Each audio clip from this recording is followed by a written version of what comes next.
referida específicamente a el gasto tributario, ¿verdad? Y si encuentran literatura referida a gasto fiscal, pues entonces siempre guiarse por el contenido de lo que hemos explicado, no por el concepto, porque ese es uno de los errores en que cae la mayoría, en que ubica el primer concepto que le aparece en Google y ya todo el ensayo está errado, porque está hablando de un concepto totalmente diferente al que se le ha pedido.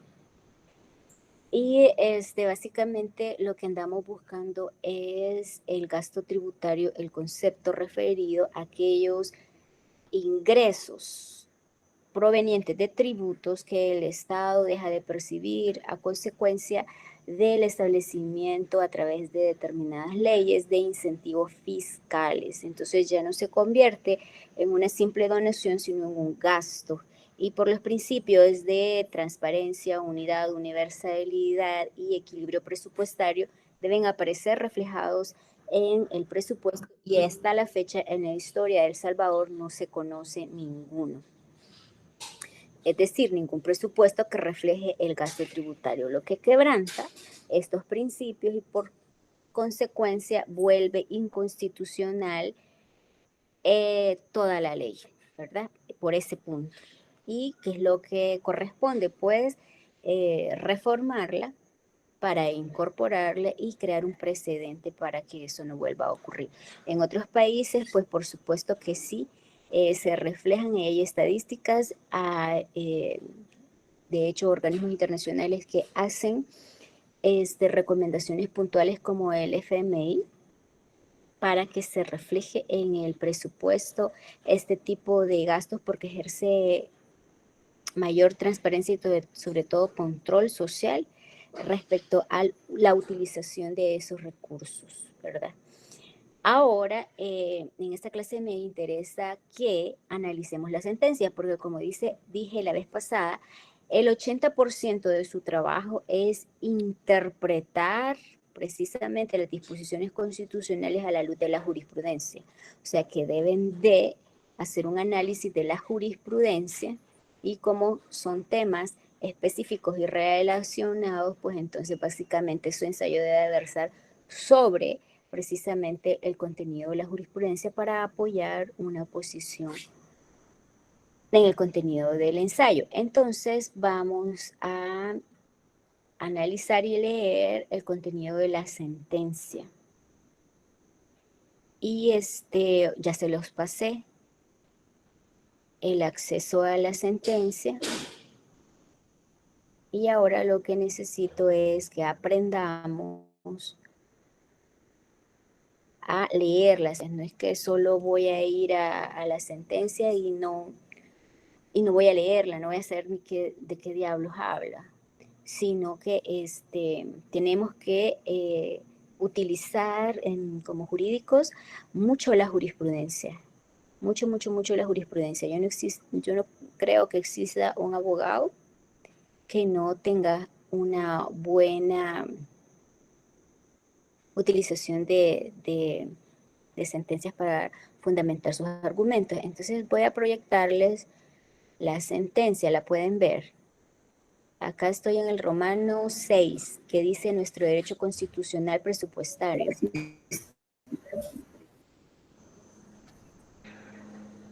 ¿La pueden visualizar? Sí, se ve, licenciada. Ah, ok. Sí, licenciada. Bien, esta es una sentencia de hace un par de años, es reciente, realmente no está tan antigua.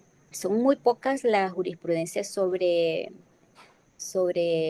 materia presupuestaria, alrededor de unas 10 o 11 sentencias, unas declarando inconstitucional los presupuestos y otras declarando sin lugar la inconstitucionalidad. Otras aclarando también conceptos de qué es lo que se puede y qué es lo que no se puede hacer. Entonces, cada vez que usted diga, bueno, ¿se puede o no se puede hacer transferencia? Leamos la jurisprudencia. ¿Qué dice la jurisprudencia? La jurisprudencia es la interpretación de la ley. Entonces, si vamos a dar un criterio sobre un asunto, lo primero que tenemos que hacer es la investigación y interpretar bajo el esquema de la integralidad del bloque de constitucionalidad, la Constitución, la ley secundaria, la jurisprudencia, la doctrina y luego el sentido común y silvestre de cada uno. Esos son los 5 componentes del bloque de legalidad. Entonces, no existe un profesional que solo se dedique a preguntarle al otro si eso se puede o no se puede.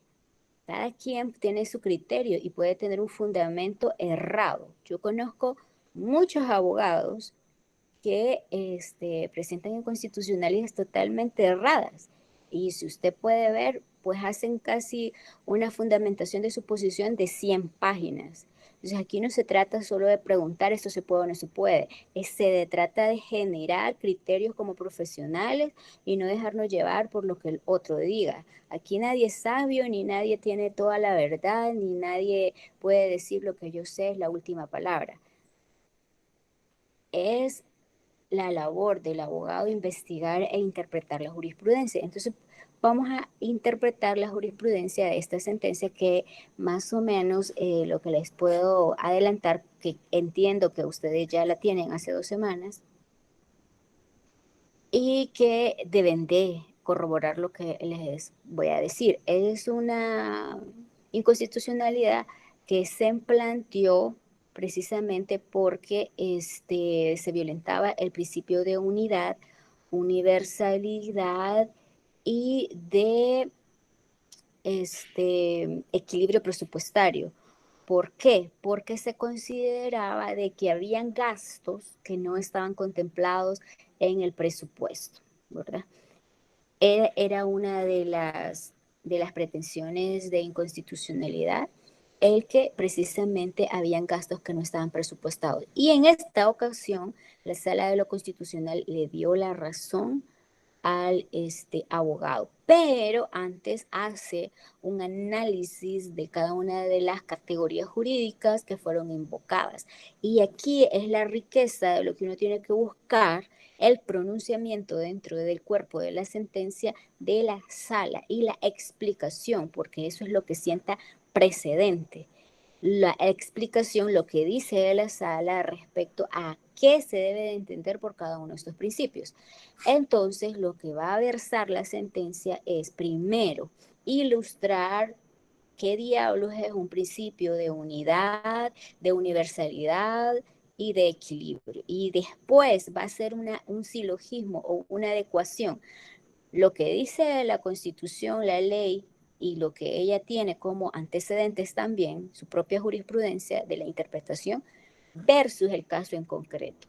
Y si se adecua la ley a la realidad, pues entonces no hay ilegalidad, no hay inconstitucionalidad. Si no se adecua, entonces hay una ilegalidad. Y ese es el silogismo que siempre debe de haber y cada vez que nosotros hagamos un ensayo debemos de llevar a una conclusión. No hablar, hablar, hablar, hablar y al final del caso en concreto no decimos nada.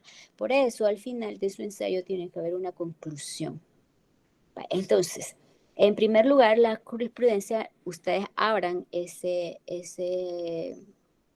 documento, ¿verdad? Que está en el link del apartado que se les ha abierto para esta actividad. Y vamos a leer la sentencia, básicamente, ¿verdad? Entonces, vaya, el primer párrafo nos habla del principio de universalidad y nos dice que la jurisprudencia constitucional ha sostenido que el fundamento constitucional del principio de universalidad es el artículo 227, inciso primero de la Constitución. Es lo que nosotros habíamos hablado en la sesión pasada. ¿Qué me dice el artículo 227 de la Constitución? Si alguien me dice. Porque esa es otra cosa, cada vez que nosotros hablamos, nos tenemos que referir exactamente a lo que dice la Constitución, no a lo que nosotros suponemos, a lo que nosotros recordamos. ¿Por qué? Porque en la medida que nosotros sabemos qué es lo que hay exactamente en ese artículo, todo lo demás es interpretación, pero debemos de conocer contenido. Licenciada, tenemos Sí, adelante. el artículo 227. El presupuesto general del Dos. Estado contendrá, ¿perdón? El presupuesto general del Estado contendrá para cada ejercicio fiscal la estimación de todos los ingresos que se espera percibir de conformidad con las leyes vigentes a la fecha en que se ha votado, así como la autorización de todas las erogaciones que se juzgue conveniente para realizar los fines del Estado. Correcto. Entonces, este artículo en específico 227, inciso segundo, según la jurisprudencia constitucional, recoge lo que es el principio de universalidad presupuestaria. Todos los principios se refieren a una área en específico. Entonces, este es el principio de universalidad presupuestaria. Así como hay un principio de universalidad para los derechos humanos, de que todos tenemos derechos humanos, así hay un principio de universalidad para el presupuesto. ¿Y qué se interpreta cuando dice todos? Es que no puede haber ni un solo gasto, ni un solo ingreso que no esté reflejado en el presupuesto. Y fíjese lo que dice la Constitución, dice: el fundamento constitucional del principio de universalidad está en el artículo 127, inciso primero de la Constitución, según el cual el presupuesto general del Estado contendrá para cada ejercicio fiscal estimación de todos los ingresos que se espera percibir con las leyes vigentes a la fecha en que se ha votado, así como la autorización de todas las erogaciones. Cuando habla de erogaciones, ustedes ponenle gastos que se juzguen convenientes para realizar los fines del Estado. Esto, dice, es reiterado en el artículo 22 de la LIOF, de la LOAFI. La LOAFI es la Ley Orgánica de Administración Financiera del Estado, conocida como Ley AFI, ¿verdad? Pero acá en la jurisprudencia le denominan LOAFI, pero es la Ley AFI. Ahora, como asimismo, repito, vayámonos a ver qué es lo que dice el artículo 22 de la Ley Orgánica de Administración Financiera del Estado. Me vincula el artículo 227, inciso primero, con el artículo 22 de la Ley AFI, que me habla sobre las características del sistema presupuestario, y dentro de los cuales me dice que está regido por los principios de universalidad, unidad, transparencia, etc. Leamos el artículo 22. Ahí en su Constitución relacionen, obviamente, el artículo 22 en el artículo 227, y en el artículo 22 de la ley AFI van a relacionar la base constitucional de ese artículo, que es el artículo 227 de la Constitución. Entonces, quiero que leamos el artículo 22 de la ley AFI. ¿Alguien que me lo lea? Acá lo tengo, licenciado. Artículo 22. El presupuesto general del Estado y los demás presupuestos del sector público en el ámbito de la presente ley se estructurarán con arreglo a los principios presupuestarios, especialmente de universalidad, unidad, equilibrio, oportunidad y transparencia. Correcto. Ahí mismo, como lo que nosotros queremos es conceptualizar uno de estos principios, varios de esos principios en esta sentencia, entonces cuando usted tenga una sentencia que le explique qué consisten esos principios, porque en ninguna parte de la ley AFI le explica qué son esos principios. Usted lo puede buscar en toda la ley y no va a encontrar otro artículo que le explique en qué consisten esos principios. Solo le dice, van a estar estructurados con arreglo a los principios presupuestarios de universalidad, unidad, equilibrio, oportunidad y transparencia. Pero si usted ve en toda la ley, no va a encontrar ni un solo artículo que le diga en qué consisten. Entonces, aquí la labor de integración y su herramienta es relacionar esta sentencia.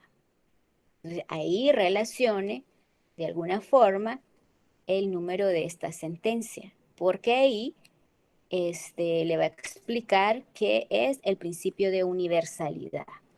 Ya cuando usted quiera hacer alguna argumentación, pues ya tiene relacionado su artículo, su código, y puede fundamentarla en base a fragmentos literales de la jurisprudencia.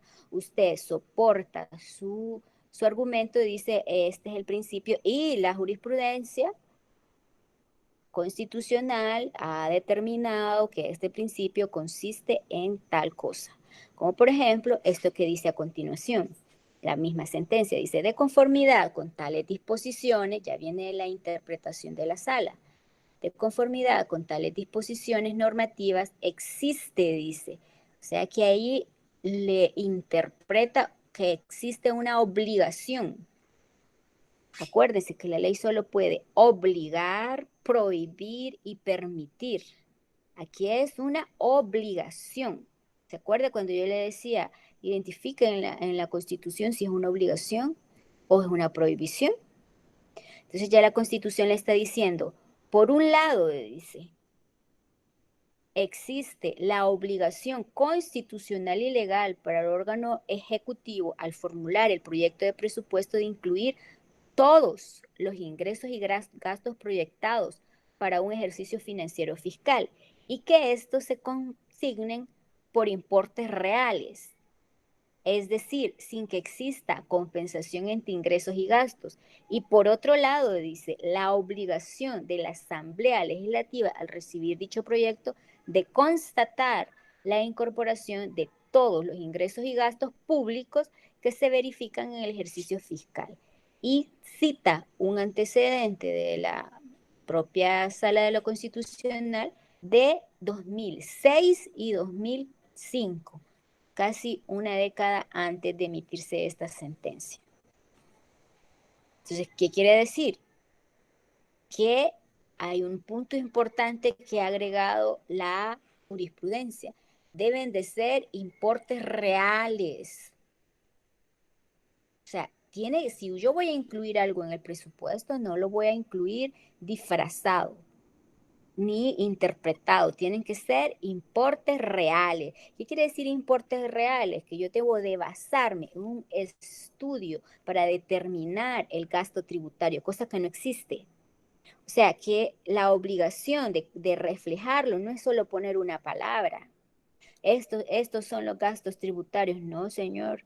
Tiene que hacer un estudio previo para determinar cuáles son los importes reales. No va a poner algo inventado. Tiene que hacer estadísticas previas y cuantificadas en la realidad. O sea, como dicen, la obligación no es poner en el papel, porque el papel, como dice mi profesor de estrategia, aguanta con todo. Lo que realmente la función de consignarlo es que sean importes reales y por tanto implica que debe de hacer un estudio estadístico y utilizar una metodología que no existe en El Salvador, pero ha sido propuesta por el CIAT para hacerlo. Bueno, aquí vemos que hay una referencia que también la pueden citar en ese artículo 22 y en el artículo 227 de la Constitución, que es la sentencia del 18 quiero ver, abril del 2006, que es la sentencia 7-2005. Ese otro antecedente que se debe de relacionar. Entonces, cuando usted dice, bueno, el principio de unidad significa de que deben de estar reflejados en importes reales todos los ingresos y gastos, es una obligación tanto del Ejecutivo como de la Asamblea Legislativa, porque así ha sido interpretado por la Sala de lo Constitucional, porque alguien le puede decir, mire, pero eso no está en la ley. Bueno, pero aquí está la sentencia de la Sala de lo Constitucional, no me lo he inventado yo. Y esta sala retoma doctrina y jurisprudencia internacional. Y si usted la coteja, son casi los mismos términos que se manejan a nivel internacional. Entonces, sigamos, dice, lo cual facilitará el ejercicio adecuado y efectivo del control político y operativo del presupuesto. Aquí le dice, ¿para qué diablo voy a hacer eso? Para el control. Control político y operativo. Y dice, adecuado y efectivo. Efectivo, cuando habla de efectividad, quiere decir que prescinde de la forma y se va al contenido, a lo medular, a lo que realmente importa. Un control formal no sirve, un control sustantivo sí sirve. Entonces, lo que pretende cuando se hace un presupuesto con todo lo que debe de contener, todos los ingresos y todos los gastos, es un mejor control. Lo que se mide se puede mejorar, lo que no se mide no se puede mejorar.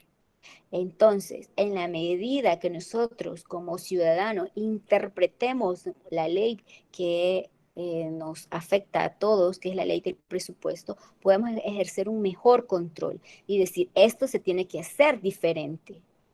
Esto se está haciendo defectuosamente. Aquí hay una ilegalidad sobre esto, ¿ya? Y corregir, porque entre más control, mayor eficiencia, el objetivo se logra. Entre menos control, opacidad, hay mayores niveles de corrupción. Y en los niveles de corrupción no se miden como una palabra. Los niveles de corrupción se miden en cientos de millones de dólares que se fugan para fines particulares y que no son fuente de trabajo de esas personas, sino que son fuente de trabajo de los contribuyentes, de gente que quizás deja de comprarse un par de zapatos por pagar impuestos. Entonces, la justicia realmente del derecho no solo se trata de cuestiones individuales, sino que también de cuestiones colectivas como el derecho público. Bien, ahora vamos a ver eso en cuanto a qué significa el principio de universalidad. Ahora, ¿qué me dice la jurisprudencia sobre el principio de unidad? El principio de unidad también está recogido en el artículo 22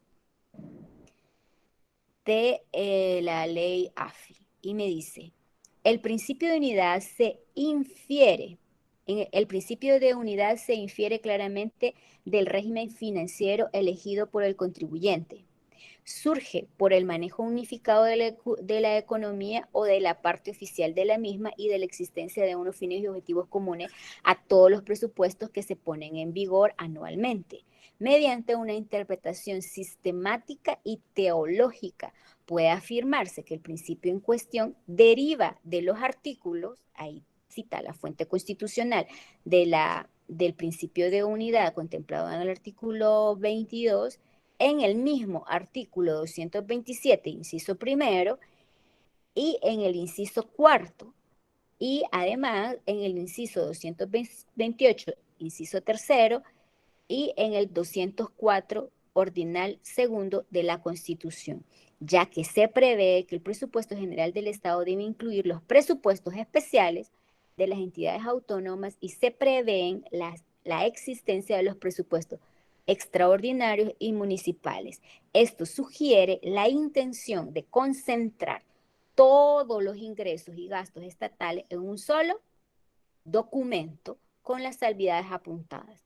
En resumen de este párrafo, lo que me está diciendo la doctrina es que el principio de unidad se refiere a que el presupuesto, así como va a contener todos los ingresos, la universalidad de ingresos y la universalidad de gastos que corresponden a un ejercicio fiscal específico, también precisamente para mejor control, porque ¿de qué me sirve tener estas normas dispersas?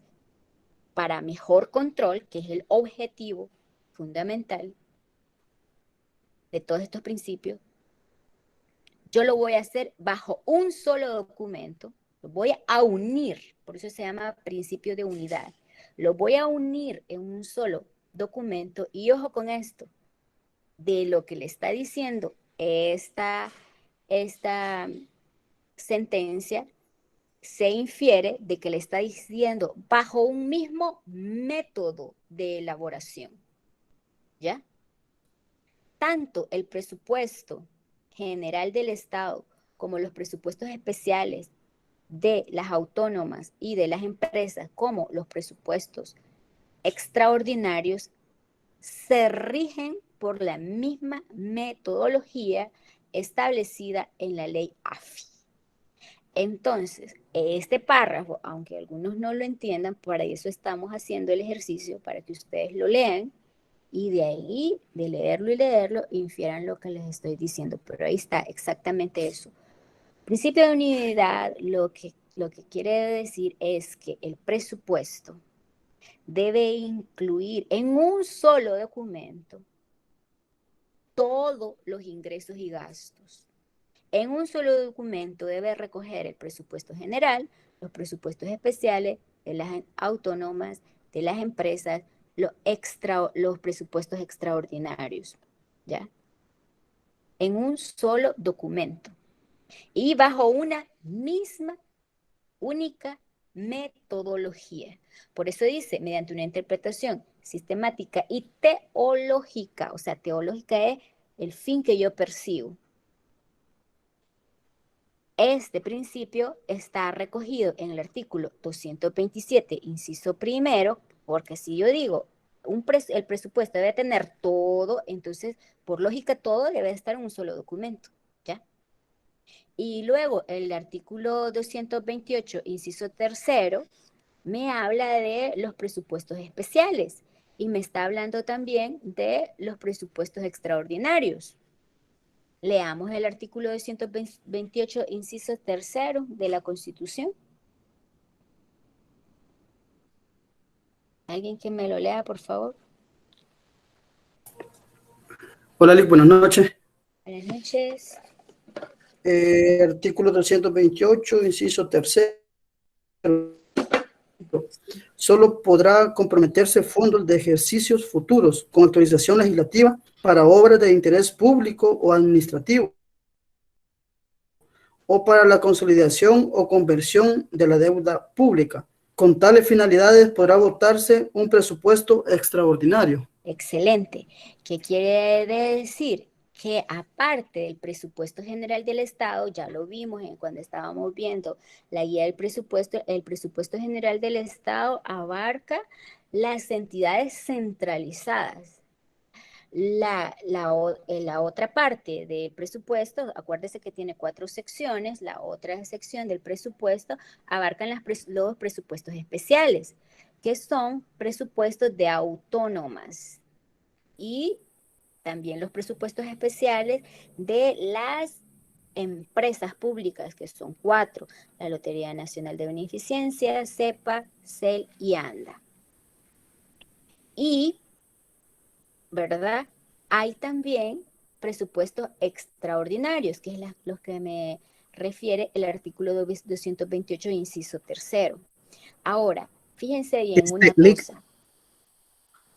Sí. No sé si puede repetir el tipo de presupuesto anterior, por favor.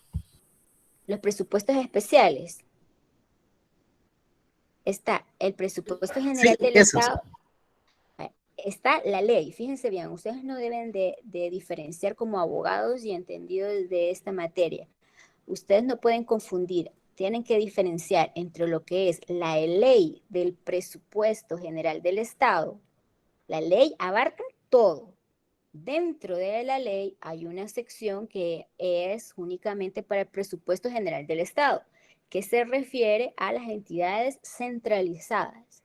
Luego hay otra sección que se refiere a presupuestos especiales. Presupuestos especiales son los presupuestos de cada una de las autónomas. Luego vienen los presupuestos especiales de las empresas, ¿verdad? Y con los presupuestos extraordinarios es otra categoría de presupuestos extraordinarios que pueden darse o no pueden darse en un ejercicio fiscal impositivo. Ahora, En la práctica, los presupuestos extraordinarios no se incluyen en la ley del presupuesto. ¿Por qué? Porque se incluyen en otra ley. Ahora, ¿por qué? Ahora ahí viene la explicación. No todo es así como general y a rajatabla, sino que también tiene sus matices. Los presupuestos extraordinarios, como dice el inciso tercero que acabamos de leer del artículo 28 de la Constitución, están destinados para más de un ejercicio fiscal impositivo.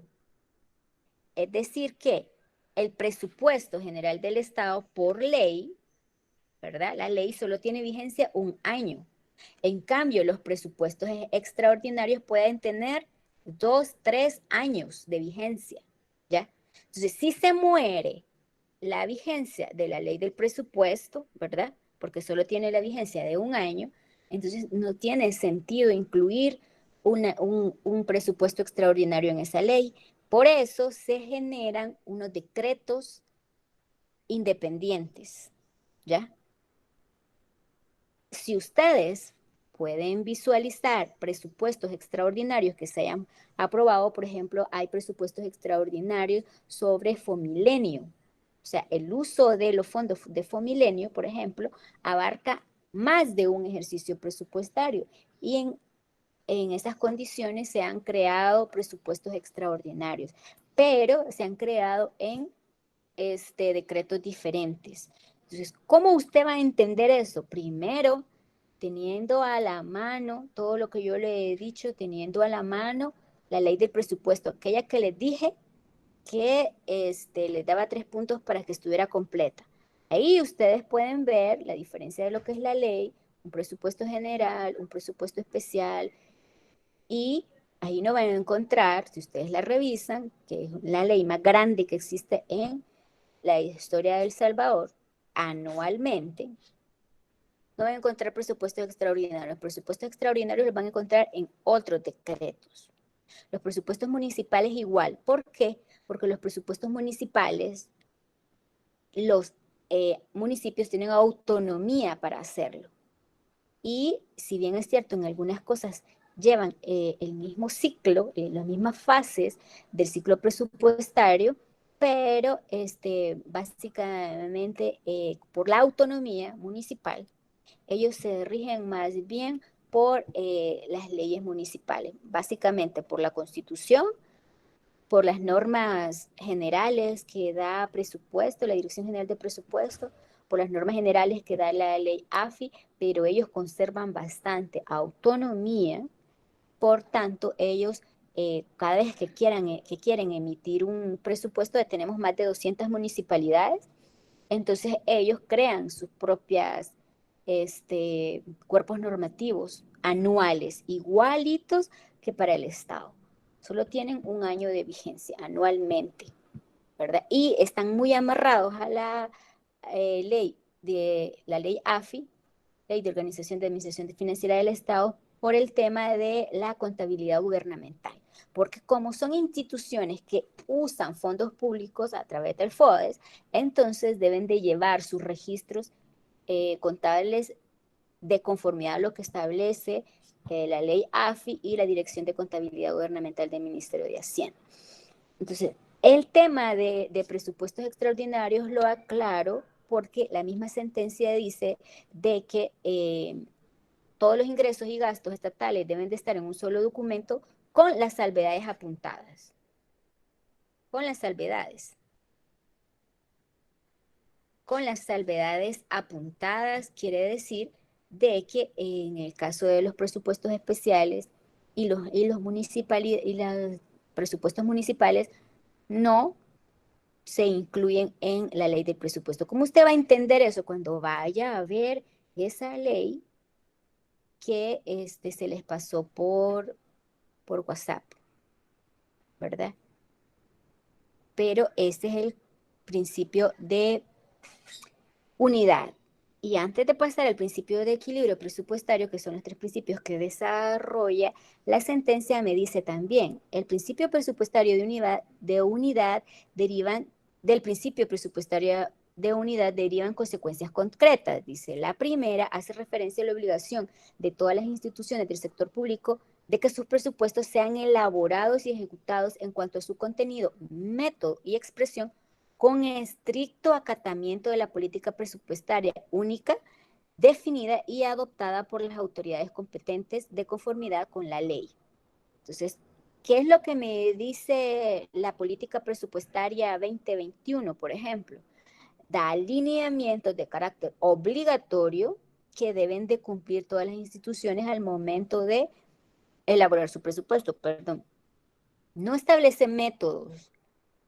Hay un manual sobre la formulación presupuestaria, que eso está incluido dentro de la política como instrumentos que se deben de utilizar para elaborar los presupuestos. Es decir, la consolidación de todos los presupuestos tiene un método único, una expresión, un contenido único, ¿verdad? Y la política presupuestaria también es única, pero eso no creería yo que es lo esencial del principio de unidad, sino de que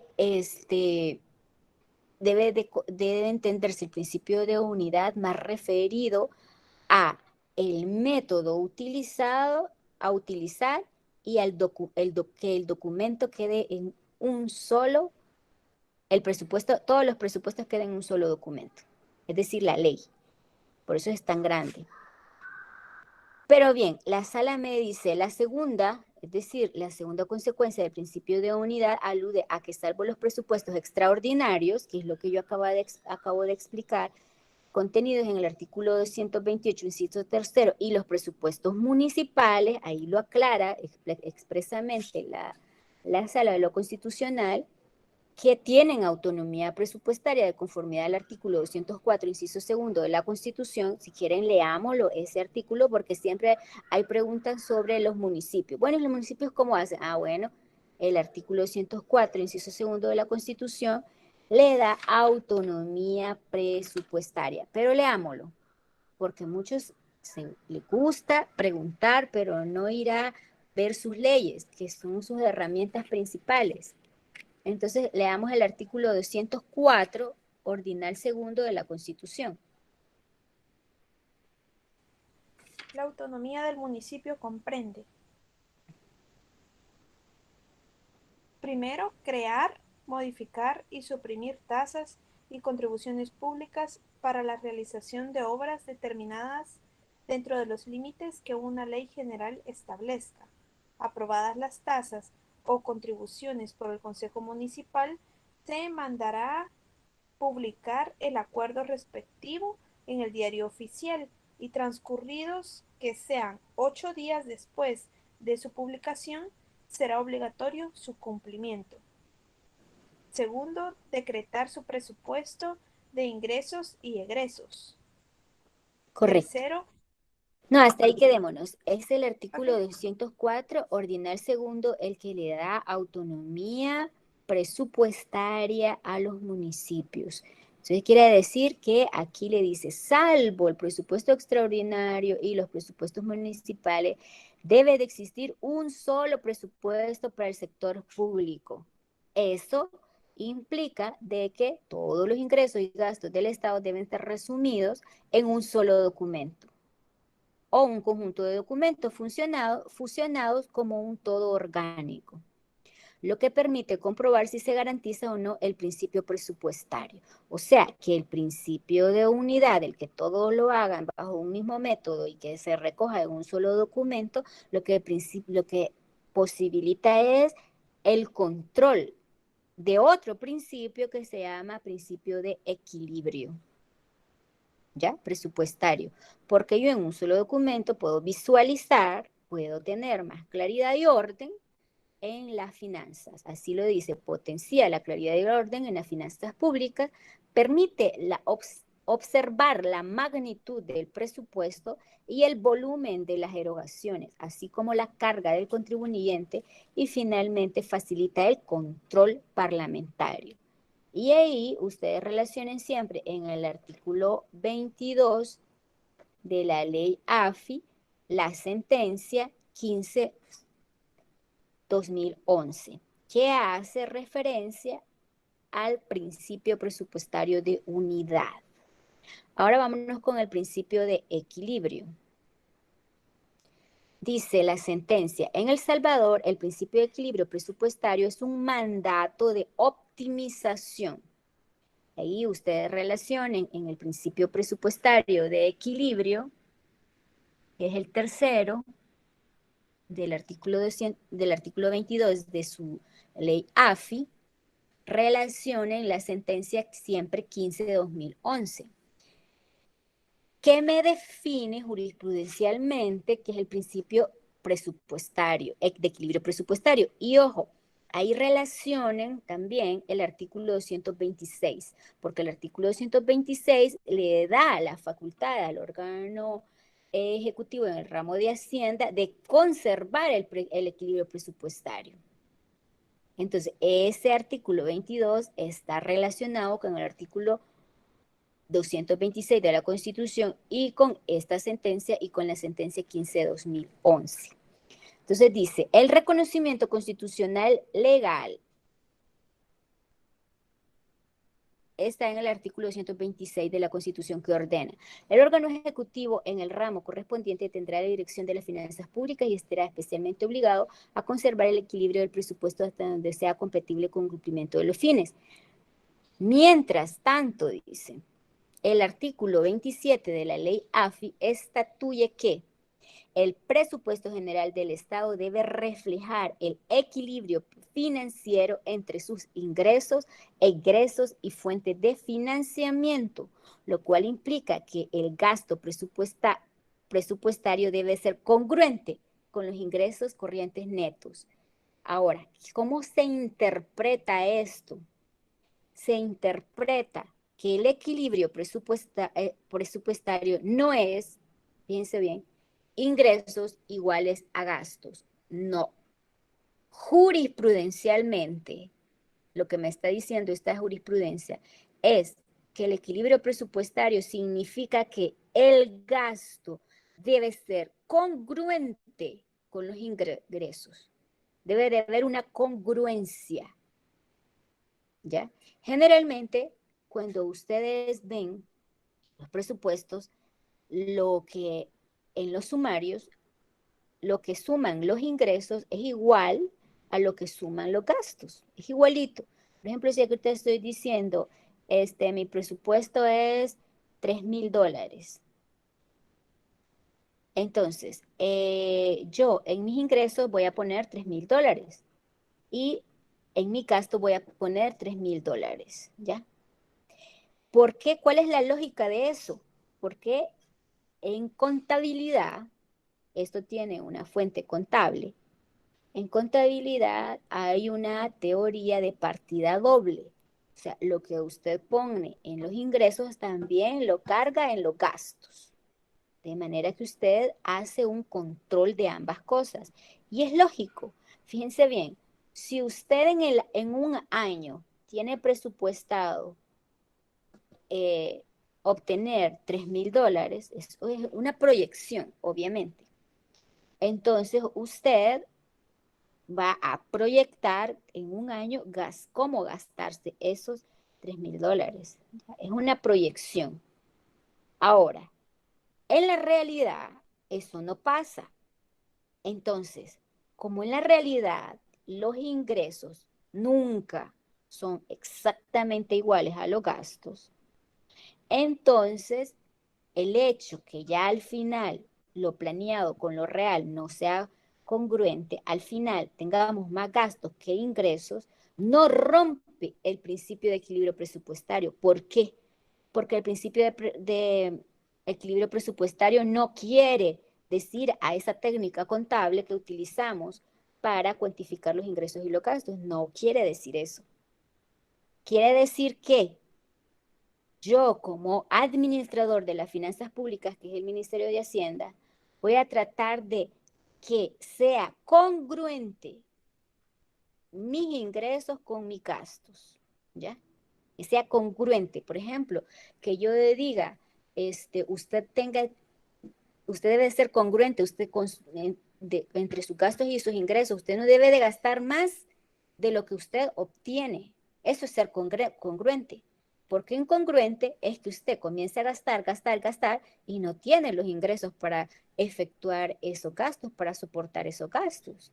Entonces, lo congruente es que usted tenga disciplina y se acomode a sus ingresos. Si usted sabe que solo $3,000 va a obtener, entonces presupuéstese solo gastar esos $3,000. Eso es lo que le quiere decir. Congruente quiere decir de que haya una relación proporcional, no igual, entre sus ingresos y sus egresos. ¿Por qué no igual? Porque usted siempre va a recurrir a fuentes de financiamiento para sufragar esa brecha o esa diferencia que va a surgir entre sus ingresos y sus gastos. Porque siempre hay imprevistos,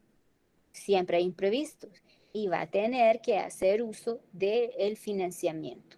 A usted si se le acaban esos $3,000 y necesita tapar una gotera de su casa, entonces va a tener que recurrir a un financiamiento.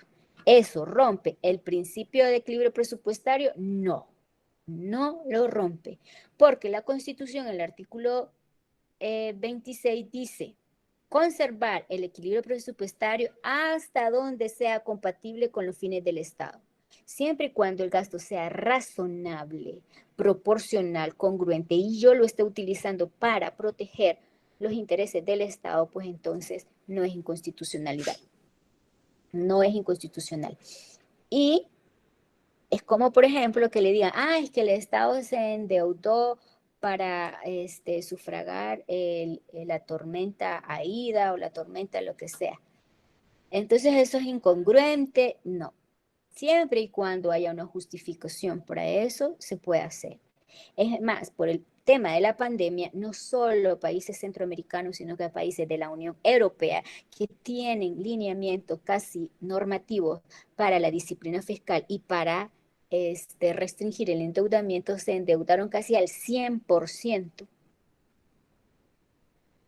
Ahora, qué es lo que pasa? Ahí se rompe el equilibrio presupuestario. No se rompe, siempre y cuando haya una justificación que se esté cumpliendo con la finalidad del Estado. Obviamente, el tema de la pandemia implica que antes de pensar cuánto yo me voy a endeudar, tengo que pensar cuántas vidas voy a salvar, ¿verdad?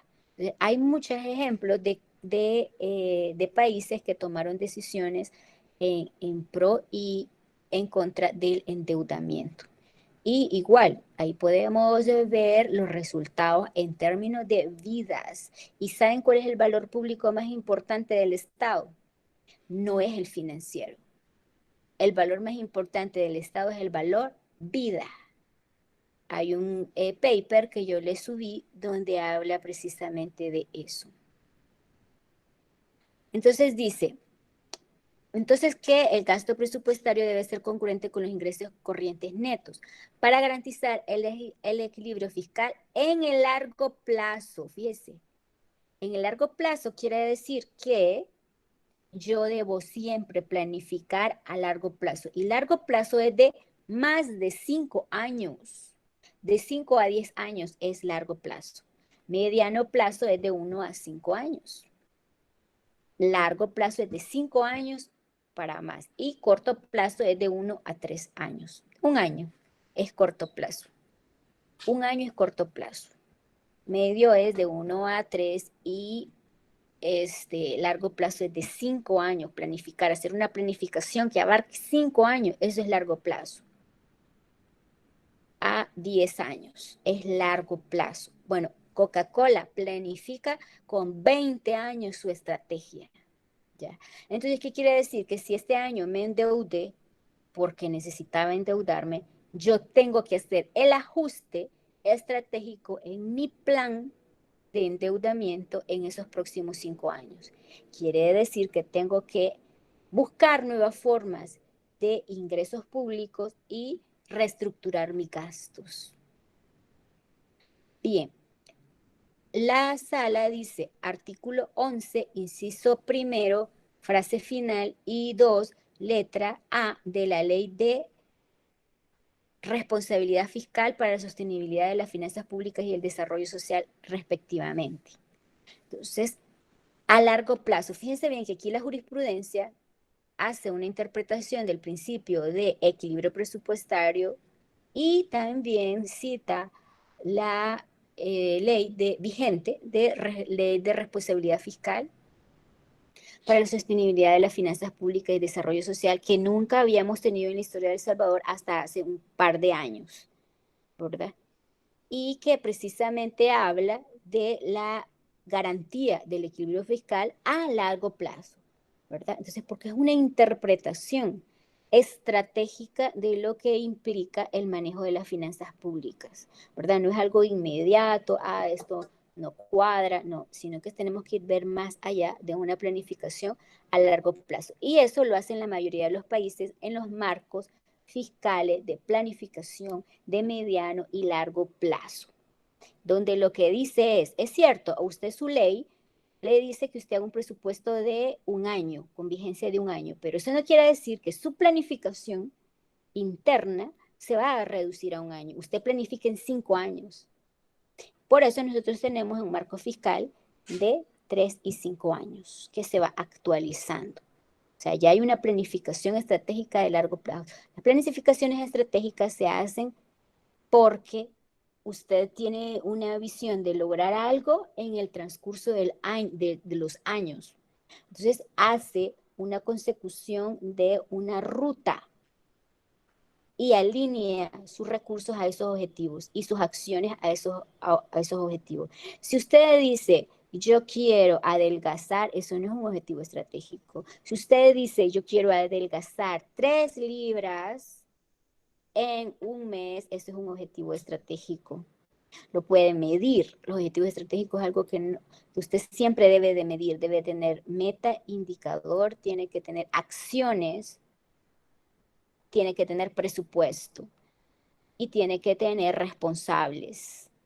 Entonces son 5 elementos para un objetivo estratégico y la estrategia nunca es a corto plazo. La estrategia siempre es a largo plazo, es decir, que implica de 3 a 5 años. Lo recomendable es de 5 a 10 años. Esas son estrategias. Lo otro solo son tácticas. O sea que usted lo que ve en el presupuesto, eso no es estrategia. En un año usted no puede arreglar nada.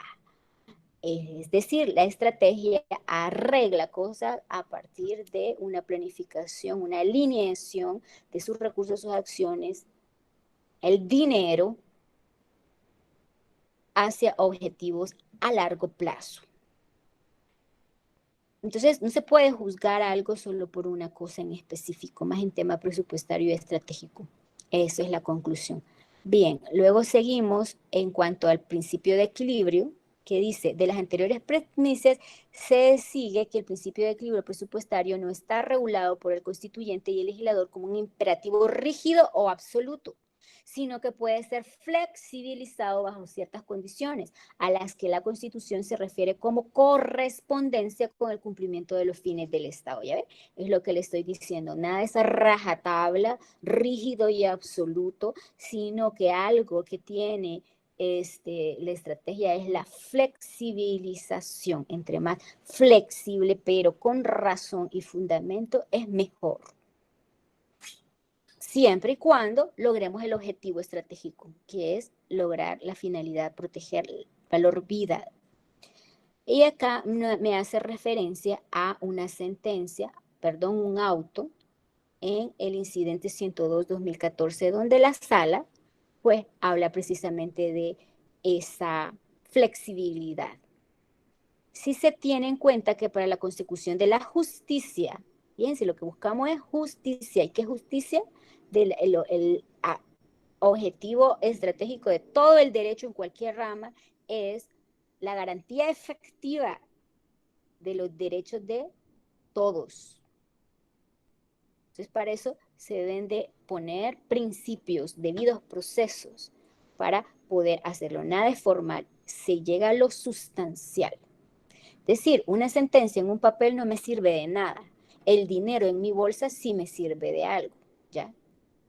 Entonces, es mejor un buen arreglo que un mal pleito. Eso es justicia. Entonces me dice que la consecución de la justicia en sus diversas manifestaciones, especialmente la justicia social, de la seguridad jurídica y del bien común, especialmente en sus manifestaciones de solidaridad, el Estado deberá en muchas ocasiones presupuestar recursos financieros de los cuales posiblemente no disponga de forma inmediata, es decir, que no, sus ingresos no le alcanzan,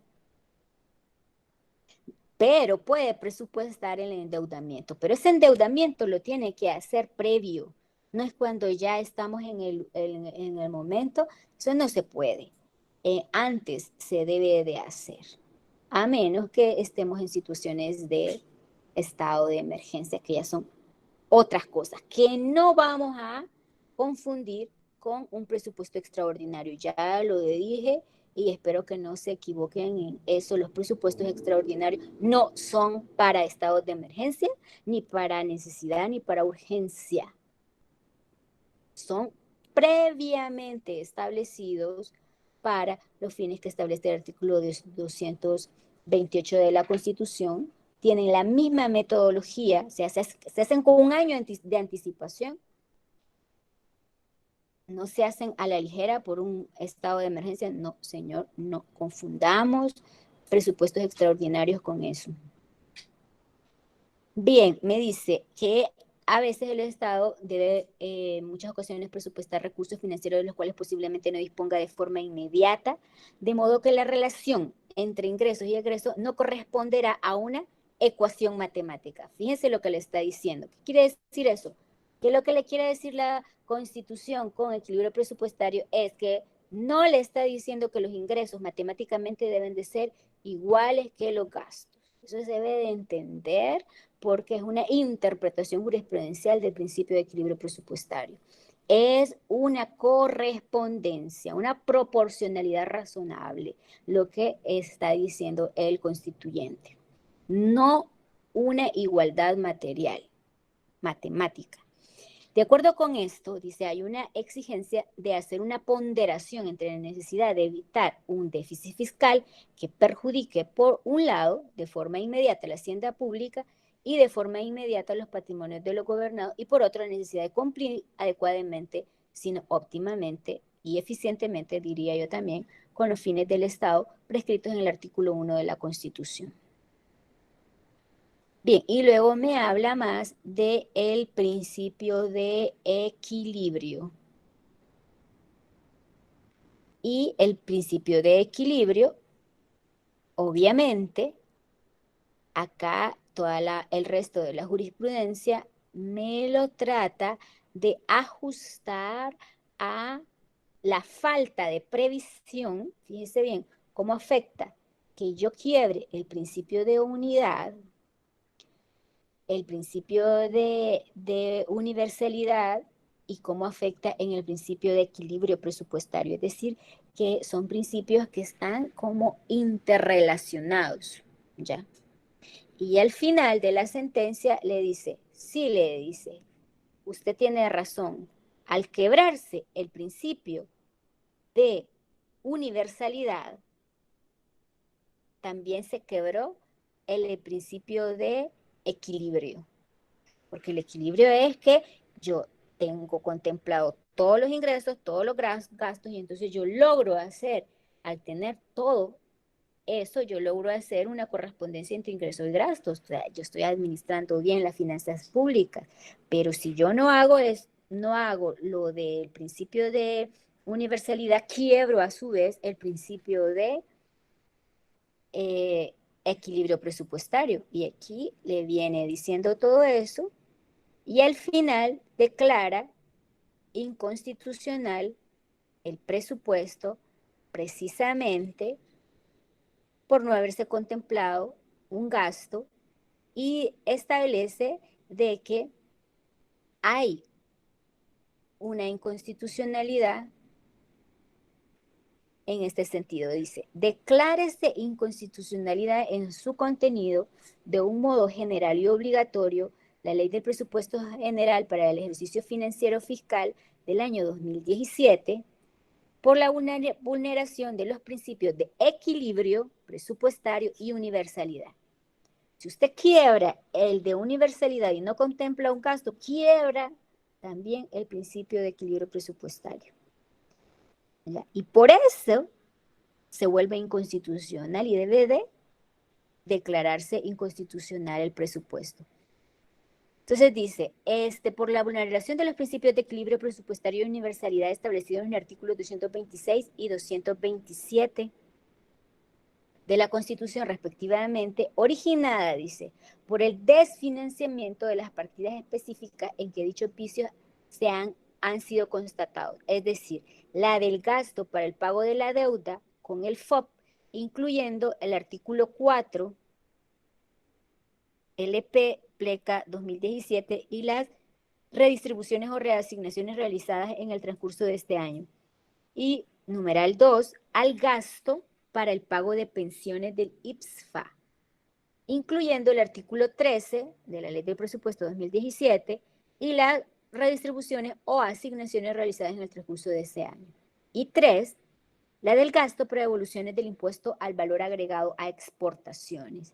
Y 4, la del gasto para el pago de las devoluciones del impuesto sobre la renta a contribuyentes. Entonces quiere decir que la sala dijo que el presupuesto 2017 no contemplaba estos gastos, ¿verdad? En forma explícita, en forma real, como lo dijimos desde la primera vez que hablamos del principio de universalidad. O sea, tiene que reflejar cifras reales, no netas, no neteadas, sino cifras gruesas, lo que realmente es, en relación a lo que se va a gastar, en el caso en específico de esta sentencia, habla de el pago de la deuda del FOP, el pago de las pensiones del ITFA, el pago de la evolución de IVA a exportadores y el pago de evoluciones de renta a contribuyentes. Entonces dijo, es inconstitucionalidad. Y luego, ahora, ¿qué pasa? Ustedes preguntan, ¿qué pasa si las leyes de presupuestos entran en vigencia el 1 de enero de cada año y esta sentencia se emitió a mediados del 2017? Pues entonces dijo, dado que el presupuesto 2017 ya se encuentra en ejecución y que la invalidación inmediata del presupuesto podría producir efectos judiciales mayores a la situación financiera y fiscal del país, esta sala considera pertinente diferir los efectos de la presente sentencia. Esta es una técnica constitucional que ha utilizado mucho la sala constitucional de diferir los efectos de las sentencias, en el sentido que la Asamblea Legislativa deberá realizar las reformas y adecuaciones necesarias para cumplir con lo establecido en los artículos 226 y 227 de la Constitución, es decir, adecuar el presupuesto 2017 a los principios de equilibrio presupuestario y universalidad contenidos en el artículo 226 y 227 respectivamente, y corregir las violaciones constitucionales constatadas a más tardar el 31 de octubre del 2017, a fin de garantizar un presupuesto equilibrado, tal como lo ordena la Constitución. El Ejecutivo y el Legislativo deberán tomar las medidas necesarias para evitar la aprobación de gastos no prioritarios, excesivos o injustificados que no guardan coherencia con la situación fiscal y financiera del Estado y que impactan el equilibrio presupuestario que debe observarse según el artículo 226. Bueno, y luego habla de que no existe inconstitucionalidad de otra disposición de esa misma ley. Entonces, acá lo que nos interesa es el precedente constitucional que hace la sala en el sentido de que no se incluyó determinados gastos. Y lo mismo ocurre para el tema del gasto tributario. No está contemplado y por los mismos argumentos que aquí se señalan, que se deben de leer por ustedes, caería en inconstitucional. Es más, acá hay determinadas obligaciones que se impone al Ejecutivo y a la Asamblea para futuros presupuestos. A partir del 2018, dice, deberá garantizar que la preparación y aprobación del presupuesto respeten los principios de universalidad y equilibrio presupuestarios previstos en la Constitución, según los recursos disponibles del Estado, atendiendo prioritariamente las necesidades que demanda la consecución de los fines fundamentales del artículo, entre ellos la salud, educación, salud, el bienestar económico, el bien común y la justicia social. Entonces, ojo con esto, que ya le está diciendo que es una orden que ha incumplido, una orden directa de que debe de respetar el principio de universalidad, es decir, que se abstenga de dejar de contemplar todos los gastos. Y en este caso, en específico, todavía vemos que en el presupuesto 2021 no está el gasto de tributario, el gasto en concepto de ingresos que debería de percibir en razón a los incentivos fiscales. ¿Por qué? Porque si lo deja de percibir, hay un gasto que no está reflejado, que quiebra el principio de universalidad, que quiebra el principio de equilibrio y que no, fíjense bien, lo fundamental es que eso no hay garantía de que esté siendo utilizado para lo que dice la sentencia de lo constitucional, para cumplir con los fines del Estado, es decir, atraer salud, educación, seguridad pública, bienestar económico, bien común y justicia social. Como no está reflejado, a saber qué se hace con esos gastos tributarios. Y es la labor de un jurídico armar estas líneas de inconstitucionalidad, ¿ya? Entonces, así es la línea que se pretende que lleguemos a formar criterio sobre un punto en específico en materia presupuestaria real del que afecta a las finanzas públicas hoy en día en El Salvador y generemos no solo argumentaciones, sino que más allá vamos a generar herramientas para corregir legalmente esa situación, porque no vamos a hablar solo de que qué mal está haciendo el otro, sino cómo se va a corregir. Y una cosa importante, cuando usted dice esto lo tiene que corregir, usted dice cómo se debe de corregir. ¿Ya? Entonces, por eso vamos a recorrer un camino largo respecto a esto y un conocimiento certero. No podemos conocer todo de todo, pero al menos en esta materia vamos a conocer algo en específico y lo vamos a conocer bien. Y si usted aplica todas las herramientas jurídicas para eso, pues entonces usted va a adquirir el conocimiento necesario para poder desempeñarse profesionalmente. Porque como generalidad, nadie contrata a un todólogo. O sea, ese es el peor error. O sea, ya llevo 16 años casi en la administración tributaria y yo veo mucha gente que pasa años sabiendo de un poquito de muchas cosas, pero nada en específico. Nunca se tomó el tiempo de decir, bueno, aquí vamos a agarrar un caso concreto. Y de esto vamos a aprender una técnica de análisis jurídico.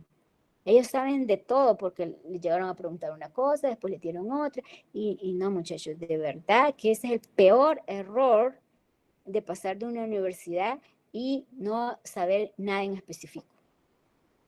Entonces, por eso vamos a agarrar ese caso concreto. No sé si tienen dudas, algunas dudas, o yo igual les voy a hacer preguntas. Porque quiero la retroalimentación de lo que hemos visto. Veamos, ¿alguna pregunta? Licenciada, buenas noches. Sí, adelante.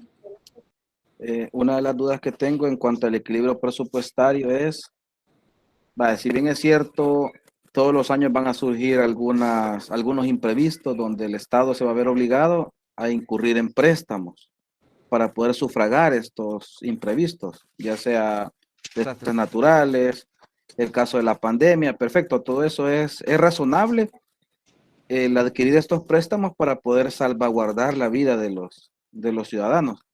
Pero ¿en qué momento vamos a detenernos? ¿O en qué momento podría la ley poner un stop a estar endeudándonos cada año, porque de alguna manera, quieras o no, pues el gobierno central está siendo gobernado por personas que dentro de 5 años van a ser cambiadas a través de los procesos electorales. Entonces, muchas de las políticas que se crean son políticas asistencialistas o enfocadas en algún momento a ganarse ese electorado.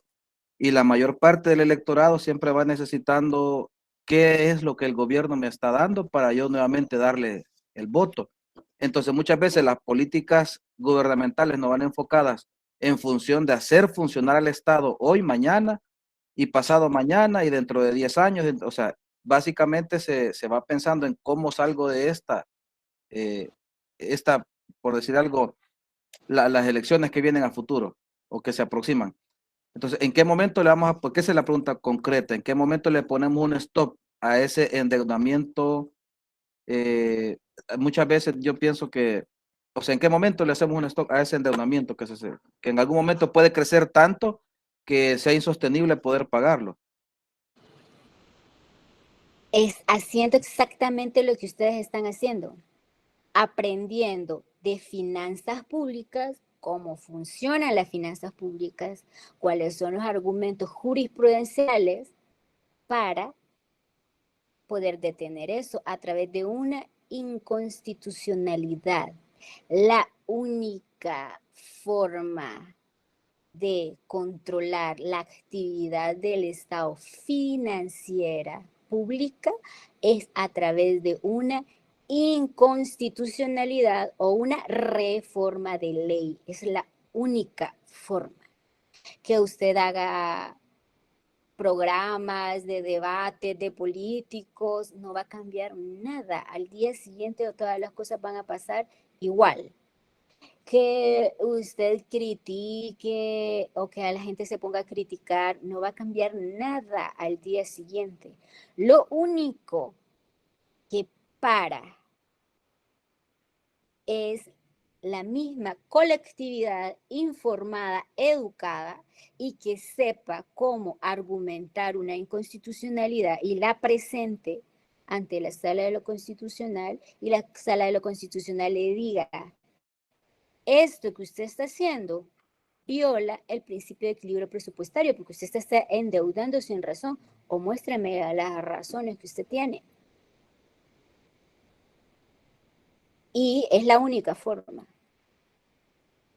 O a través de una reforma legal, porque existe la ley de responsabilidad fiscal que, si usted la lee, hay que ser especialistas también en la lectura del contenido de la ley de responsabilidad fiscal, restringe, disciplina, es decir, le pone límites al endeudamiento del Estado.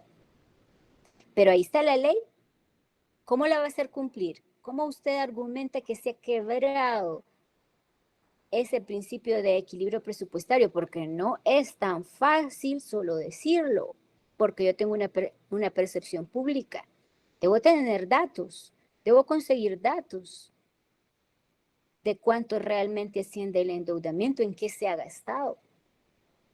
Debo de pedir los datos a acceso a información pública para montar una inconstitucionalidad o decir, mire, esa ley de responsabilidad fiscal debe de establecer reglas más específicas y usted las tiene que dar para que el Estado pare el endeudamiento hasta un punto.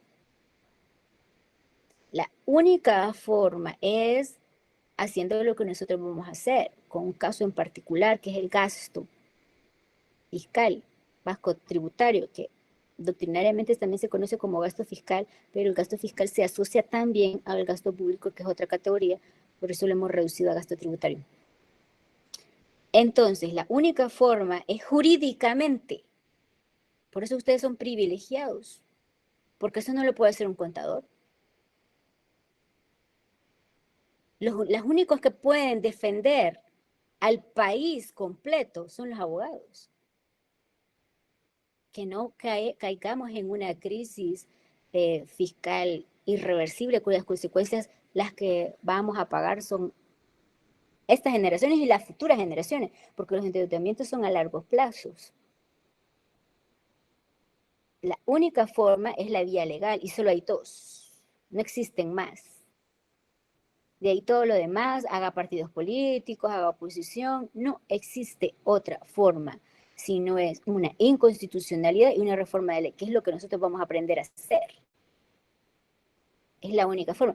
Pero yo quisiera escoger, esta es mi opinión, yo quisiera escuchar bajo un planteamiento real, y es que todos lo conocemos, otras opiniones. ¿Qué les parecen a ustedes? ¿Qué se podría hacer para obligar al Estado, por ejemplo, con las partidas secretas, a que las refleje, a que haya una verdadera contraloría sobre eso? O para los gastos tributarios, que esos se van a las zonas francas y no tenemos, y son millones de dólares, y no tenemos anuales, y no tenemos ningún beneficiario, igual que Licenciada, las partidas secretas. Quiero escuchar otras Licenciada. opiniones respecto a este tema, ¿sí? Adelante. tenía una duda, licenciada. Con respecto, usted manifestaba de que los funcionarios tienen que declarar, ¿verdad? Si ganan $2,000, tienen que declarar los 2,000 con esos ingresos y justificar sus egresos, ¿verdad? De gastos. Pero me recuerdo de que había un funcionario público de que era acusado de enriquecimiento ilícito. Un diputado, no vamos a mencionar el partido porque a veces se cree controversia, ¿verdad? Entonces él justificaba de que él tenía empresas o él también se dedicaba al rubro de las empresas. Entonces me surgió la duda ahorita que la escucho a usted. ¿Se declara también eso? ¿O es posible de que ellos digan, yo tenía mi negocio hacia aparte, entonces pese a eso yo comencé, pero antes de, ¿verdad? Como usted manifiesta. El tema del enriquecimiento ilícito tiene su base constitucional. También está en el siguiente apartado de la responsabilidad de funcionarios. Y básicamente lo que le quiere decir la Constitución es que el enriquecimiento ilícito implica en que usted no puede utilizar fondos públicos para fines particulares. Eso es lo que en tema de materia pública es lo que se busca. La idea que nosotros tenemos que tener claro es que un centavo, llámese ingreso público, es sagrado. Porque ¿sabe de dónde viene eso? De los impuestos, del IVA. El 50% de toda la recaudación es IVA. Y el IVA lo paga toda la población, pobre, rico, toda. Hasta el más pobre paga IVA. Entonces, la idea que usted debe de tener, que los fondos públicos son sagrados. Sagrados quiere decir que la Constitución consagra de que únicamente deben de ser utilizados para la satisfacción de las necesidades colectivas, nunca para una actividad particular. Entonces, si se desvía el destino de eso hacia un fin particular, entonces ahí hay enriquecimiento ilícito y eso lo castiga penalmente el Código Penal, aparte de lavado de dinero, por ocultamiento, etcétera. Entonces, aquí lo importante que tenemos que ver es cuáles son los mecanismos de control sobre los fondos públicos. Están las declaraciones patrimoniales, están las declaraciones de impuestos, pero más allá de las declaraciones patrimoniales y las declaraciones de impuestos, está de que nosotros hagamos un debido proceso de los fondos públicos, que nosotros llevemos contabilizado desde el presupuesto. ¿Cuál es el rumbo de cada uno de los centavos que se obtienen? O sea, que usted no puede venir a controlar la corrupción con una medida. Usted tiene que tener una batería de medidas y usted debe de tener un procedimiento de gestión de riesgo, cosa que no existe. Dígame dónde hay un plan de gestión de riesgo para combatir la corrupción en El Salvador. Porque eso es tan gigante. No es una medida, no solo ir a verificar o el cumplimiento de una obligación de declaración patrimonial y declaración de impuestos sobre la renta de cuáles son sus ingresos. Y realmente determinar si hay un ingreso, digamos, originado del fondo público vinculados o mezclados con fondos privados. Eso creería yo que la solución no parte de eso. La solución parte que nosotros lleguemos a la conciencia que el control de los fondos públicos debe de ser lo más exhaustivo posible y esa conciencia debe de estar en los funcionarios y en la población, porque el mayor factor de riesgo de la corrupción es el ser humano. No son los sistemas, usted puede tener un montón de sistemas, un montón de procesos, pero ¿dónde está el funcionario que sabe que realmente son sus obligaciones constitucionales? Hay muchos funcionarios que creen que el que puede más puede lo menos, y no es así. Hay muchos funcionarios que necesitan de ustedes, de los abogados que le digan, usted solo puede llegar hasta donde la ley le diga, y ser éticos y correctos, y no solo por caer bien a su jefe, usted puede hacerlo. No, señor. Esto no se puede hacer y no se puede hacer porque la ley ahí dice que no se puede hacer, es una prohibición legal. A mí, o díganle, cuando le pidan cuando le pidan asesoría, díganle, allá mi profesora de la universidad me dijo de que los funcionarios y los empleados públicos no pueden hacer nada más de lo que la ley les permite y todo lo demás lo tienen prohibido. Va más allá de eso, llegar a establecer un enriquecimiento ilícito. Y la corrupción viene mezclada con mucha opacidad, por eso se relaciona con lavado de dinero. Obviamente, hay una cosa que ustedes deben de aprender, que cuando se trata de economía, hay dos versiones. Hay una versión pública y hay una versión oculta. Entonces, hay una versión formal y hay una versión sustancial, real. Entonces, algo que es importante ver es que un jurídico, no sé si ustedes están formados en eso, un jurídico nunca debe de guiarse por las formas ni por las apariencias ni por lo que está documental. Siempre tiene que irse a la verdad material, porque mucha gente la corrupción aquí en El Salvador es grandísima, se pierden millones de dólares, pero ¿a cuántos usted le puede probar ese delito? Porque generalmente cumplen con la parte formal, pero eso no quiere decir que no estén cometiendo fraude, que no estén cometiendo corrupción. La corrupción se cataloga por cuestiones muy, muy, muy ocultas, que van más allá de ir a verificar una declaración patrimonial o una declaración de impuestos sobre la renta, o de que si tiene ingresos solo públicos o tiene mezclados con ingresos de otras empresas. Creería yo que el tema aquí fundamental es que tomemos conciencia de que ahí solo estamos viendo la punta del iceberg. Bien, pero yo quería saber otras opiniones. Mercedes, antes de terminar. Sí, licenciada, se va a disculpar. Siento que sí he comprendido, pero no así como al 100%. Entonces, mi pregunta es esta. El gasto tributario, o sea, yo no lo encontré como gasto tributario en la sentencia. O sea, no la he leído toda, pero más o menos he andado buscando. Ahora, otra cosa, el gasto tributario acá, en los gastos del presupuesto general del Estado, ¿en qué rubros está dentro? ¿De los gastos corrientes, de los gastos de capital o aplicaciones financieras? Porque, o sea, igual. Entonces, no sé, me ha costado ubicarlo. Fíjese, Mercedes, creo que la confusión es casi de todo. Vaya, en primer lugar, Mercedes, el trabajo es para que usted lo realice y que tome como base la sentencia. En la sentencia no está el gasto tributario. Es como que a usted le digan, ahora usted me va a defender este caso. Utilice una sentencia. En el caso en concreto, en el caso X, se quiebra el principio de legalidad. o se quiebra el principio de equilibrio presupuestario o de unidad presupuestaria. Lo que yo quiero que ustedes aprendan, Mercedes, es que pueden utilizar los principios para cualquier caso. Los principios jurisprudenciales se utilizan para cualquier caso.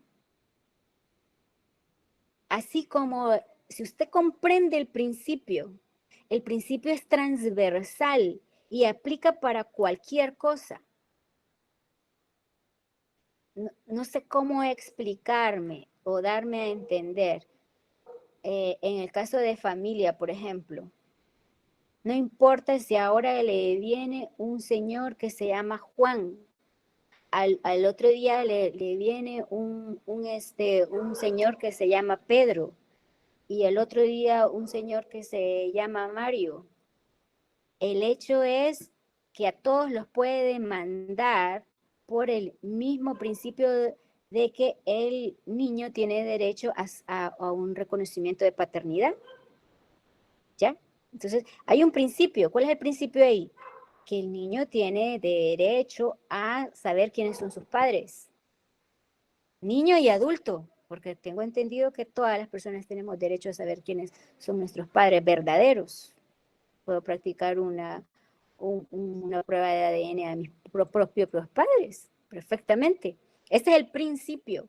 Entonces, no importa el caso en concreto. Yo les estoy poniendo un caso en concreto, real, que es el gasto tributario. Pero el principio que está en la sentencia desarrollado es el principio de unidad presupuestaria, el principio de universalidad presupuestaria, el principio de equilibrio presupuestario. Entonces, el punto es que usted defienda el caso, así como lo acaba de decir el compañero. Ahorita podemos estar hablando de que se quiebra el principio de universalidad con está contemplado el gasto tributario. Así podemos decir, con base en esa misma sentencia, podemos decir que se quiebra el principio de equilibrio presupuestario porque hay un excesivo endeudamiento. Entonces, no sé si me estoy dando a entender.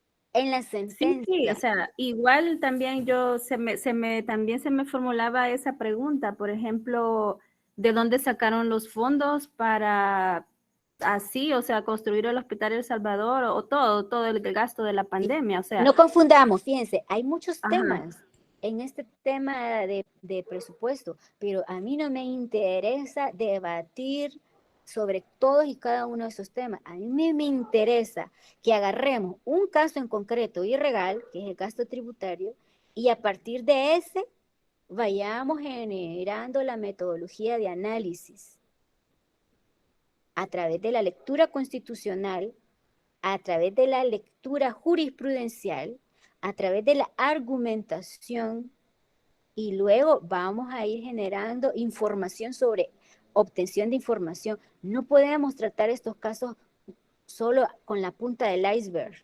Eso no es correcto.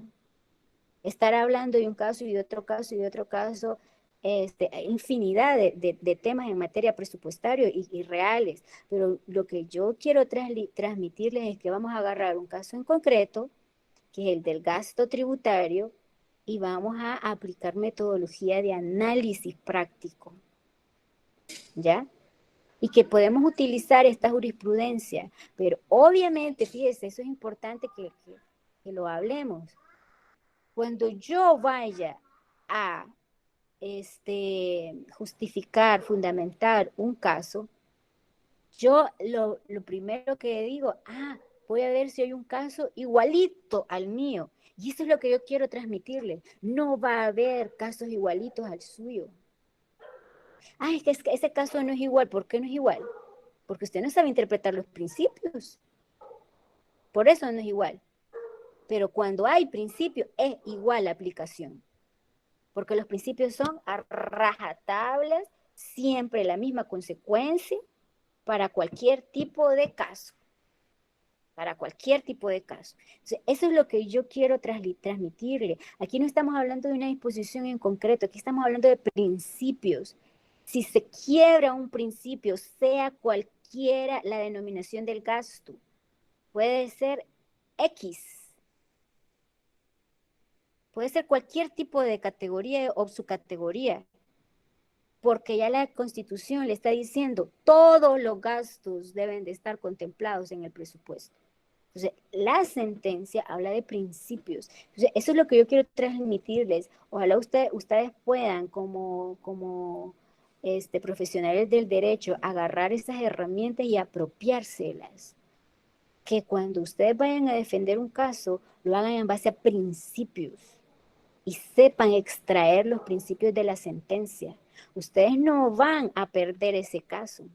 ¿Sabe cómo nosotros ganamos el 99% de las resoluciones en el contencioso administrativo en materia tributaria? En base a principios, que son de sentencias de otras cosas, pero el principio nunca se pierde. Eso es lo que yo les quiero transmitir, eso es la herramienta que yo les quiero transmitir, y si no se entendió, pues gracias por su pregunta, porque es la oportunidad para explicarles.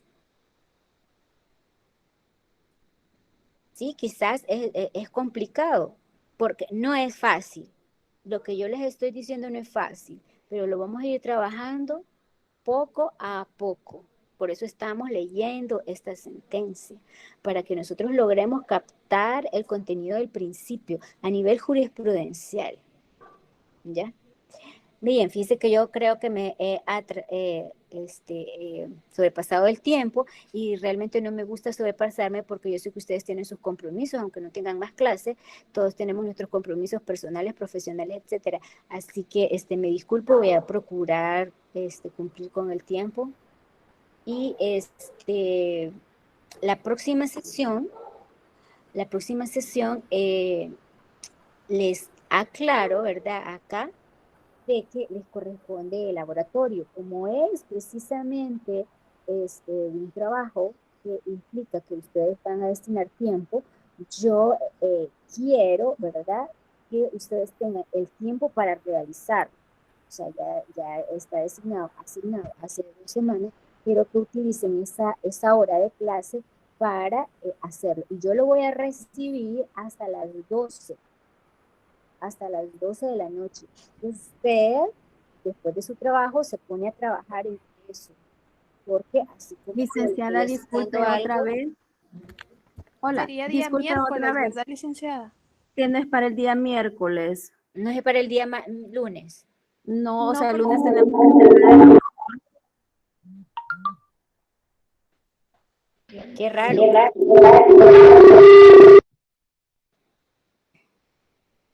Bien, para el día voy a verificarlo. Pero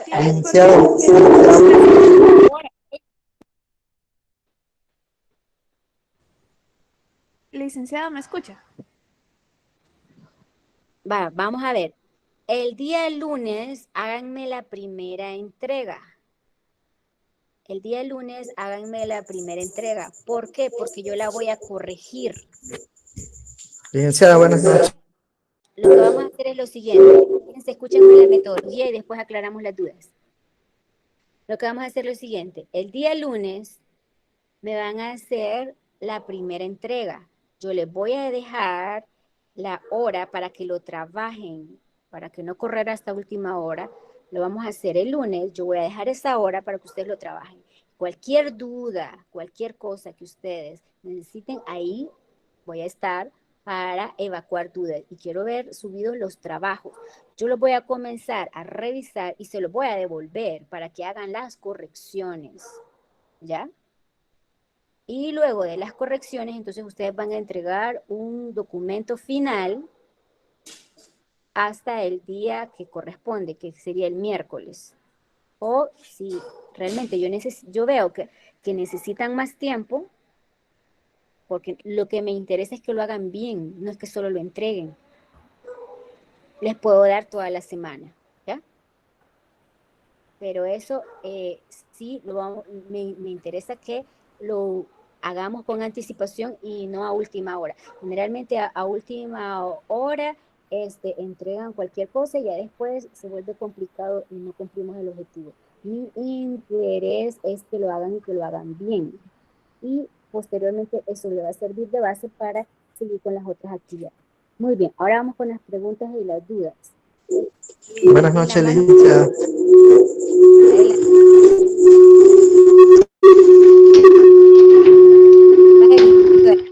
Volumen, por favor. Sí, buenas noches, Li. Adelante. Sí, el detalle es este, licenciada. Si por caso ve motivo no lo presentamos el lunes, porque en verdad, al menos yo tengo no solo su investigación o su laboratorio, tengo otro laboratorio, otro. Entonces, por caso no le subiéramos completo el lunes, pues no sé si estaríamos en falla ya, ¿verdad? Ahí, porque Yo sí sugeriría que se tomaran el tiempo para hacer una entrega de ese trabajo, porque realmente va a necesitar revisión ese caso. Y usted va a necesitar tiempo para hacer esa revisión. Ya si usted lo entrega, por ejemplo, día miércoles, prácticamente se supone que debe de estar bien hecho, ¿verdad? Ya completamente bien hecho.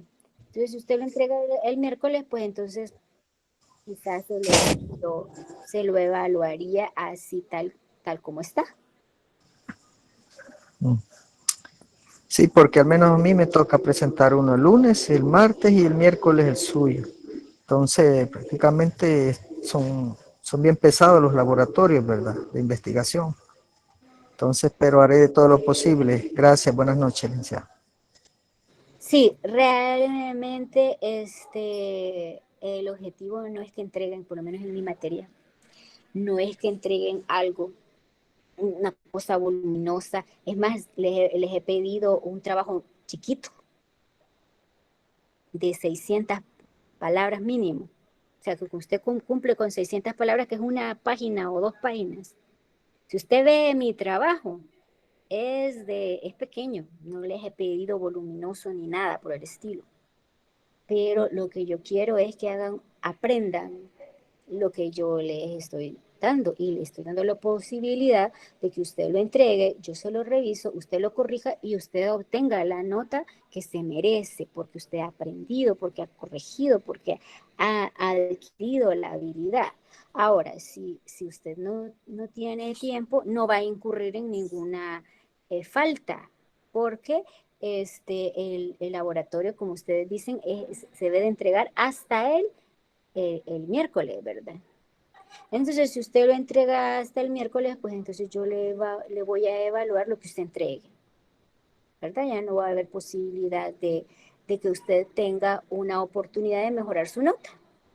Yo lo que le estoy dando es una opción adicional, que si usted quiere aprovecharla para mejorar su nota, la puede hacer. Usted me lo entrega, yo lo reviso, usted lo corrige y usted mejora su nota. Ese es mi objetivo, porque mi objetivo al final es que usted aprenda que algo que probablemente no lo hizo bien, con una corrección usted lo puede hacer. Es como un segundo intento, ¿me entiende? De su examen. Ahora, si usted considera que es muy cargado, muy pesado, que usted no quiere hacer uso de esa opción, pues entonces no hay ningún problema. Yo en ningún momento la voy a perjudicar. Al contrario, voy a hacer todo lo posible para favorecerlos, ¿verdad? Entonces no van a tener ninguna falla.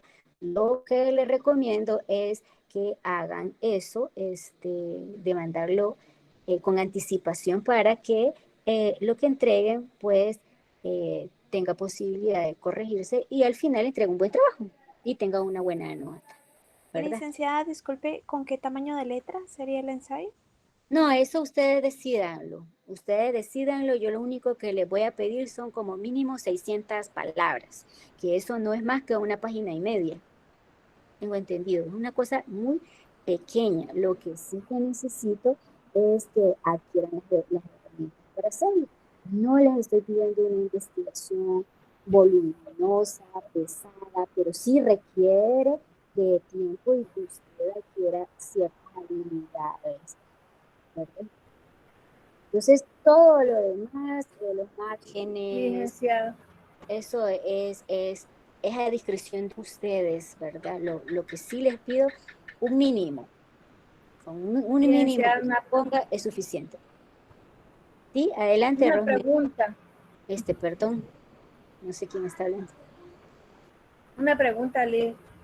¿El audio es solo audio o es un video que se tiene que hacer? No, es un audio de 2 Ok, minutos. gracias. De 2 minutos. O sea, Gracias. una cosa que no le va a quitar ni todo el día. Es una cosa muy Pero breve. no es audio de WhatsApp, ¿verdad, Liz? Sí, usted lo puede hacer en su teléfono. Usted pone lo que usted ha hecho, ¿verdad? Y trata de explicarlo. No de leerlo, ¿verdad? Trata de explicarlo, algo que se sienta entendible, ¿verdad? Usted lo puede hacer, ¿cómo se llama? Con su teléfono. De WhatsApp, no necesariamente de WhatsApp, no, porque lo tiene que subir. Entonces le tiene que quedar grabado en la memoria del teléfono, ¿verdad? Entonces generalmente todos los teléfonos tienen una aplicacioncita de audio. Vamos a ver, Tricia, adelante, tiene la palabra. Gracias, Lick. Es decir, que después de las correcciones, si hay que hacerlas, sería enviar un segundo audio. No, las correcciones me estoy refiriendo de el documento. Sí, pero como la duda va encaminada, porque como el audio va con respecto a lo que dice el documento, pues. Fíjese que yo lo que le voy a corregir no es el audio, sino que lo que le voy a corregir es el contenido, porque el audio a mí me queda como un respaldo, ¿verdad? De que usted está entendiendo de lo que está hablando. Ese es el objetivo, que usted haga la práctica. O sea, la práctica es más para usted que para mí. Que usted se escuche, que vea cuáles son las entonaciones, que si se logra escuchar entendible su argumento. Es una herramienta de autoconocimiento propio. Pero algo que yo sí le voy a corregir es el contenido de lo que usted me plasme. Entonces, en el tema de los audios, y la pregunta es que si también va a tener que volver a subir audios, es no. La respuesta es no. Lo que le voy a corregir es el documento. Perfecto, licenciada. Que corregir si usted quiere mejorar su nota, porque hay algo que corregir. ¿Sí? Perfecto, Lick. Muchas gracias. Ok, adelante. ¿Alguien más?